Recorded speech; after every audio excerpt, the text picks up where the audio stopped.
Goeiedag almal. Jy weet ons lewens word elke dag ontsuur deur daardie aanvalle van die bose, daardie konfrontasies van sonde wat ons elke dag beleef.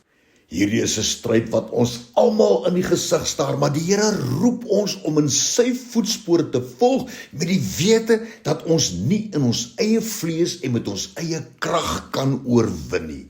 Die Here weet dat ons swak is en dat ons desperaat sy hulp nodig het.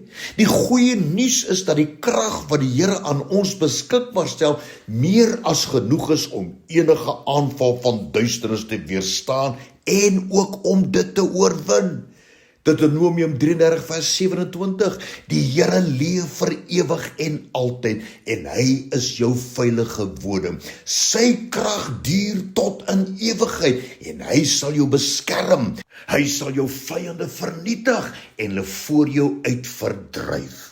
Luister net na die wonderlike belofte van die Here in 1 Korintiërs 10 vers 13. Hier bevestig hy sy teenwoordigheid, maak nie saak wat die omstandighede in jou lewe is nie. 1 Korintiërs 10 vers 13. Geen versoeking het julle aangegryp, behalwe 'n menslike nie, maar God is getrou en hy sal nie toelaat dat jy bo jou kragte versoek word nie, maar saam met die versoeking sal hy vir jou uitkoms stuur, sodat jy dit kan verdra, sodat jy dit kan oorwin. Ag, die Here is altyd daar vir jou, moet dit nooit vergeet nie. En met liefde en barmhartigheid begeer hy om net die beste vir jou te gee. Psalm 103 vers 13 en 14, soos 'n vader hom ontferm oor sy kinders, so ontferm die Here hom oor die wat hom vrees. Want hy weet watter maaksel ons is, gedagtig dat ons net stof is.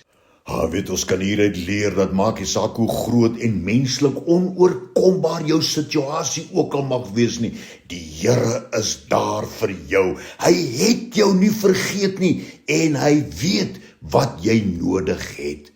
En wanneer jy swak is dit die geleentheid wat die Here gebruik om sy krag en sy getrouheid aan jou te demonstreer. Wow, is dit nie wonderlik nie?